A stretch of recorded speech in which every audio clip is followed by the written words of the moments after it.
Bienvenidos, bienvenidas a otro episodio más de Entre Líneas, un programa para analizar lo que dijeron, lo que no dijeron los medios de comunicación. Y como cada semana me acompañan mis compañeros Héctor Alejandro Quintanar. ¿Cómo estás? ¿Y de qué vamos a hablar, Héctor?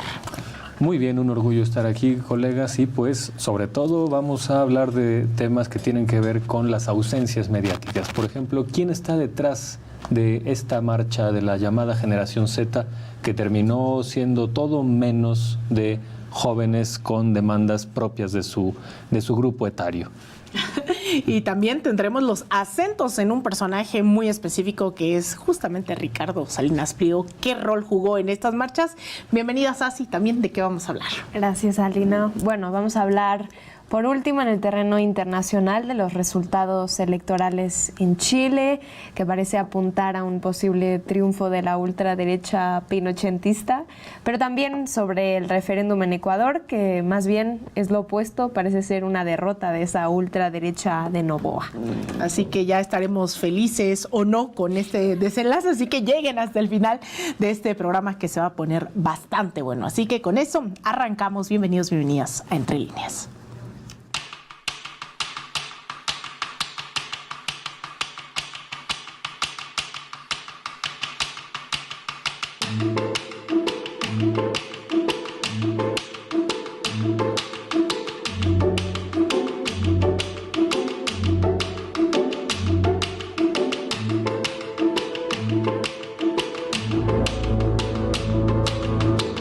El pasado 15 de noviembre, sectores de la derecha mexicana intentaron ingresar a Palacio Nacional bajo la apariencia de un levantamiento juvenil. Aunque la convocatoria se presentó como un movimiento de la Generación Z, la mayoría de los asistentes no pertenecía a ese rango de edad. Según datos del Latino Barómetro, en México, la izquierda es la orientación política más frecuente en todas las edades. Aunque la derecha es más visible entre jóvenes, siguen siendo menos que quienes se identifican con la izquierda. Entre los contingentes participaron figuras políticas como Emilio Álvarez y Casa, Guadalupe Acosta Naranjo, junto con influencers como Soy Mi Rey y Yulai. Durante el recorrido se registraron símbolos nazis, mensajes misóginos y carteles que pedían la intervención de Estados Unidos. La movilización avanzó pacíficamente por Reforma, pero la atmósfera cambió cuando en la calle 5 de Mayo un hombre llamó a abrir la puerta grande. Ya en el Zócalo, participantes derribaron vallas con cuerdas, lo que desencadenó enfrentamientos con la policía, volaron piedras y cohetones en ambas direcciones. Aunque los contingentes se declararon apartidistas, su discurso retomaba narrativas de la derecha radical difundidas por figuras mediáticas. Cuando comenzaron los enfrentamientos, los políticos e influencers ya se habían ido. En el Zócalo quedó una generación dividida y desorientada, en medio de una confrontación que no logró consolidar una opción política diferente. Si bien se definieron como apartidistas, los convocantes de la movilización del pasado 15 de noviembre en la llamada Marcha de la Generación Z expusieron un indicio de su ideario con base en su pliego petitorio. En él expusieron 12 puntos, casi todos relacionados a exigir y gestionar un revocatorio y rendición de cuentas, y solo al final esgrimieron el tema de la seguridad pública. En suma, las exigencias del pliego no priorizaban nada relativo a precarización laboral, libertades, vivienda y trabajo, que son las preocupaciones de los jóvenes, sino que se enfocaron en demandas relativas a la parte procedimental de la democracia, algunas de las cuales, como la figura de revocación de mandato, no solo ya existe, sino que existe gracias a la elección de 2018 y que, por cierto, muchos asistentes a la marcha vinculados al PRI y al PAN han rechazado. Así, el pliego petitorio de la marcha se volvió una declaración de cercanías políticas, y esa es la adopción del mismo discurso de los intentos partidistas de movilización social del sexenio pasado, desde el Va por México a la Marea Rosa, cuya postura se centró en un errado diagnóstico de que México iba a una deriva autoritaria y había que defender el régimen de transición. El diagnóstico es falaz por dos razones. La primera es que Morena como fuerza gobernante no es ajena al régimen de la transición, sino que ha sido constructora importante del mismo, como destaca la influencia protagónica de la izquierda en la construcción del IFE o en la reforma electoral de 2007. Que es una reacción contra las prácticas fraudulentas del PAN en 2006. La segunda es que, guste o no, Morena se ha ceñido mejor a las reglas electorales de la transición que sus adversarios del PRIAN, prolíficos en fraudes, desafueros y mapacherías. Así, ese diagnóstico fallido fue el origen de la crisis y debilidad de los partidos que lo blandieron. Los convocantes a la marcha debieron considerar que el fracaso estrepitoso de esas fuerzas políticas basadas en ese referente equívoco y con protagonistas absolutamente carentes de legitimidad fue algo que se manifestó no solo en sus pobres resultados electorales en 2024, sino también desde 2019 en la mucha estridencia y poca sustancia de sus intentos de tomar las calles. Estado fallido. Queremos el regreso a nuestras instituciones, en la división de poderes, el poder judicial con gente capacitada y preparada. ¿A ti qué es lo que más te indigna hoy de México? ¿Qué es lo que más te molesta? Me indigna que quiera manchar un movimiento tan auténtico de ciudadanos y del abuso hacia empresarios, by the way, ¿sí? Porque esto es una persecución tanto de estudiantes como de empresarios. La doctora Sheinbaum no ha actuado como presidenta de todos los mexicanos. ¿Usted cree que hizo un llamado a la unidad? ¿Usted cree que condenó la violencia de los dos lados? No. La presidenta parece una tuitera más que sale a justificar lo injustificable. Se promovía esta idea de que eran jóvenes de manera orgánica convocándose a esta marcha llamada de la Generación Z. Pero aquí se mostró cómo en realidad pues había un impulso de cerca de 90 millones de pesos promoviendo esta movilización desde la oposición, por un lado, y también con el apoyo de un empresario. Por cierto, los jóvenes mexicanos no son violentos, no son violentos. Y hay que escucharlos, siempre hay que escuchar a los jóvenes. Este no es un asunto contra la generación Z o los jóvenes, porque en realidad marcharon muy poquitos jóvenes. Entonces, hacemos un llamado muy importante a conducirnos con todas las manifestaciones que se quieran. Estemos o no estemos de acuerdo, pero garantizando que no haya violencia. Pues con una agenda bastante cercana a la de la Marea Rosa, al Sí por México, al Va por México, con pocas demandas que podríamos vincular realmente a los jóvenes de la generación Z, eso fue el tono protagónico de la marcha. ¿Qué hay detrás? ¿Cómo lo ven ustedes, colegas? ¿Cómo lo ves, Alina?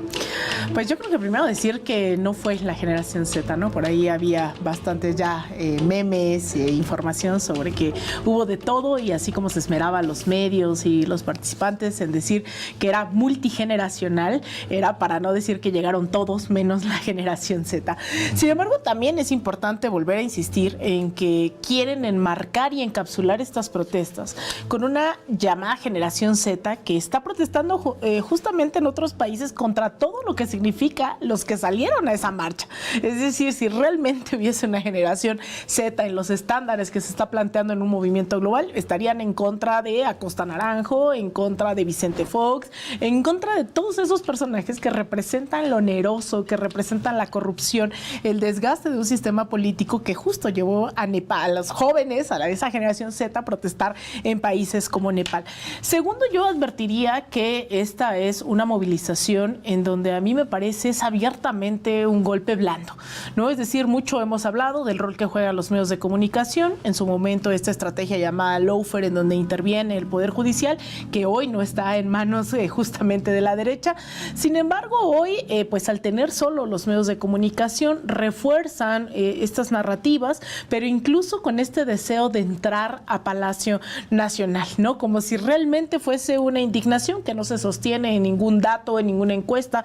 No han logrado mermar el apoyo que tiene la Cuarta Transformación. Recientes encuestas sitúan todavía por encima del 70% la aprobación de la presidenta Claudia Sheinbaum, pero incluso también hay que desmentir esa idea de que las juventudes, en todo caso, porque también es un tema ahí sí multigeneracional el apoyo a la Cuarta Transformación, las juventudes realmente en este país apoyaron un año atrás la continuidad de este proceso. Cerca del 57% de los jóvenes menores de 30 años votaron por Claudia Sheinbaum como presidenta.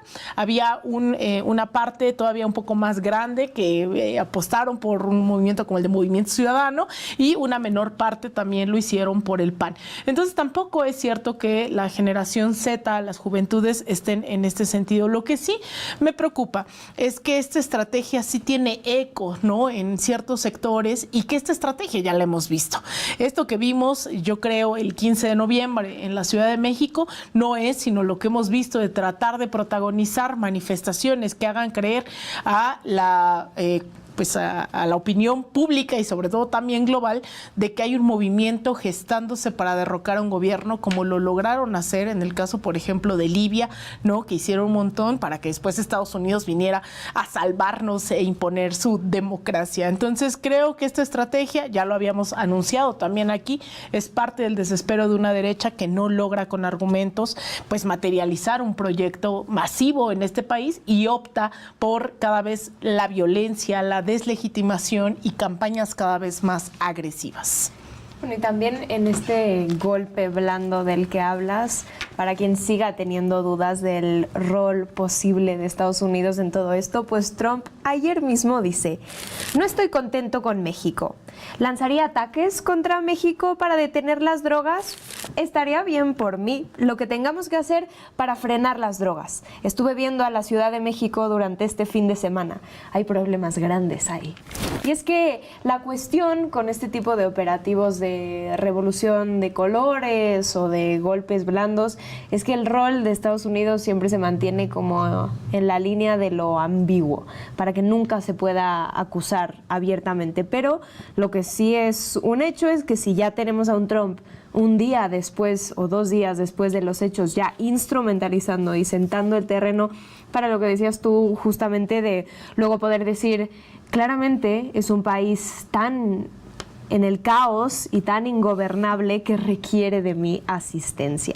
Y es que ya lo veíamos en la línea de continuidad, que no solo son estos golpes blandos, si se quiere, sino que si bien ahora Trump habla de la posibilidad de bombardear México, es que ya lo ha hecho en zona marítima mexicana con el ataque a 2 lanchas. Uno de esos ataques un día después de la reunión que tuvo con la presidenta, con el canciller y con el de Marina, en donde se supone, se acordó, no volvería a pasar. Entonces, claramente Estados Unidos está mostrando un estado de completa decadencia en el que ya no se puede negociar con él de ninguna manera. Y entonces ahora recurren a las mismas estrategias que ya han usado en Libia, en diferentes partes de Oriente Medio, pero también en la propia América Latina. O sea, creo que el tema de los bots, que además hay que decir, es una manifestación de alrededor de 17,000 personas, o sea, no llenaron el Zócalo ni de cerca, y sí que hubo una investigación acerca de quién impulsó esta manifestación. Incluso medios que poco se les puede acusar de morenistas, como Milenio, hizo una investigación en donde concluyó que el 75% de las cuentas en redes que estaba impulsando esta manifestación no venían de México. De hecho, y esto no es propaganda chavista, esto lo dice Milenio, la cuenta que inicia todo, Generación Z-MX, nace de hecho en Caracas en 2024 como una cuenta de propaganda en favor de María Corina Machado, y ahora, qué curioso, se lanza contra Claudia y pretende ser una cuenta orgánica mexicana de la juventud. Entonces, todo esto está perfectamente vinculado de raíz. Que si no me equivoco, además ese porcentaje equivale a millones de bots. O sea, no equivale a 2, 3, 4 cuentas, sino a bastantes. Sí, es que por supuesto que siempre que hay una andanada ilegítima antidemocrática, pues el primer paso es calentar los medios y de ahí tratar de salir a la calle. Claro que hay una pulsión antidemocrática y golpista en muchos de estos personajes, pero yo creo que también hay que considerar que, así como el sexenio pasado también la tuvieron y no hubo ningún éxito, pues creo que en este momento tampoco lo tendrían por una razón sencilla, y es que más allá de esta efervescencia mediática, pues en realidad el país no está polarizado. Hay una legitimidad proveniente de urnas que es histórica en el actual sexenio, que todavía está en sus albores, y hay una aceptación que no hace que los bandos supuestamente polarizados sean simétricos. Entonces, eso hace que pues este tipo de estrategias sean fallidas, pero lo que sí hay que denunciar es que hay estas pulsiones antidemocráticas en las derechas mexicanas desde siempre. Bastó en 2005, 2004 la firma de un juececillo corrupto para que casi se logre un golpe de Estado en contra del jefe de gobierno del entonces Distrito Federal, que era López Obrador. Tuvo que revertirse gracias a una movilización social vigorosa, y también a que había algunos espacios ahí del Poder Judicial que no estaban de acuerdo con esta jugada antidemocrática. Pero esas cosas, aunque sean minoritarias, siempre es bueno exhibirlas, siempre es bueno denunciar que no están por los lineamientos democráticos. Y ya más entrando a la parte de la marcha de la generación Z, pues creo que su dimensión cuantitativa no es tema de discusión. Así hayan sido 17,000, así hayan sido el doble, el triple si quieren, me parece que eso no es el problema. Ya, aunque hubieran sido 17,000, ya es algo visible, ya es algo que hay que observar con cierta lupa. Pero la parte que sí hay que vislumbrar como más relevante es la cualitativa, porque si bien aspiraba a ser una movilización supuestamente con intereses de la juventud, se convirtió en su pliego petitorio en una calca de la Marea Rosa y del Sí por México. No estoy diciendo que sea esto una conspiración donde esta Marea Rosa se camufló como camaleón o algo así. No. Muchas veces sí, o sea, la propia cuenta le cambiaron la foto de perfil porque antes era de defiende al INE y era todo.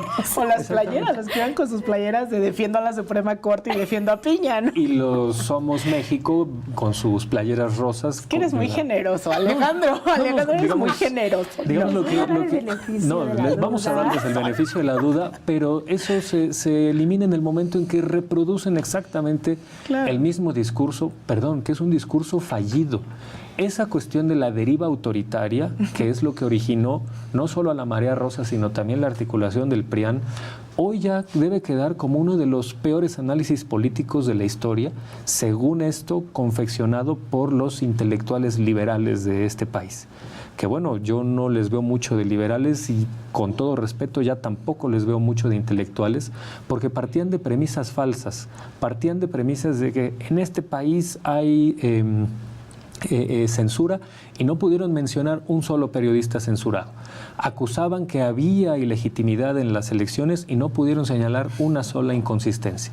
Entonces, cuando partes de mentiras tu discurso, necesariamente tu proyecto va a ser fallido. Y ya con esto cierro esta participación.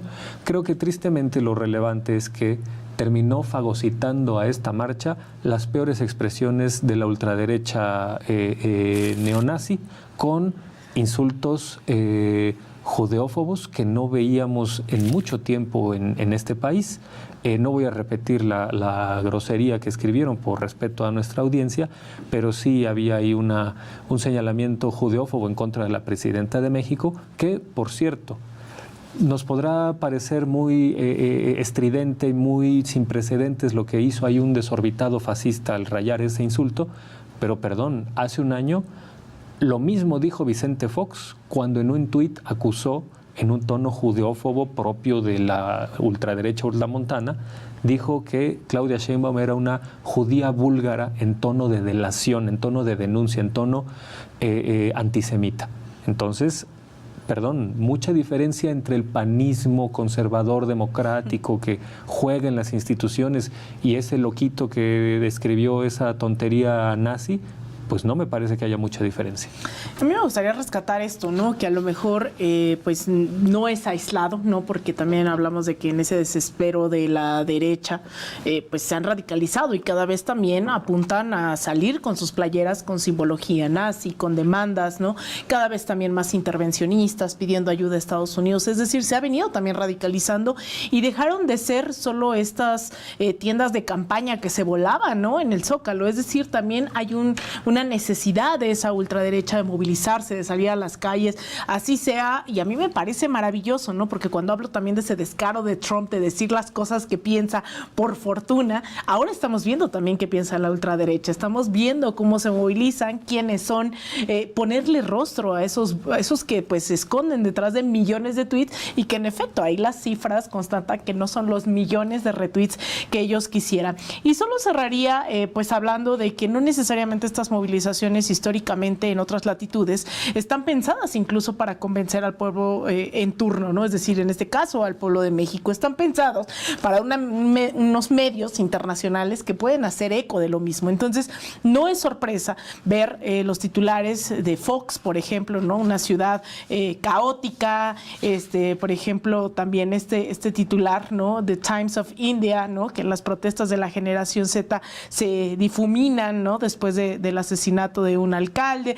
Es decir, poco se pone el acento en desmentir realmente las demandas que hay detrás. Obviamente no están contrastando la idea de que ha ido en disminución la violencia en este país, no están contrastando las demandas incluso que tendría, yo creo, esa juventud y lo que estamos viviendo. Yo quisiera decir que también creo que un reto que tenemos desde que nos asumimos, ¿no? Una postura pues por una vida digna, un mundo más justo, es también evidenciar que sí vale la pena tener gobiernos progresistas y de izquierda, ¿no? Es decir, se materialicen políticas públicas de vivienda, educación, de salud, que además no es casualidad que también las juventudes se vuelvan muchas veces pues contrarrevolucionarias, porque se cree que siempre ha existido los programas sociales, las becas, los programas que impulsa Clara, Claudia.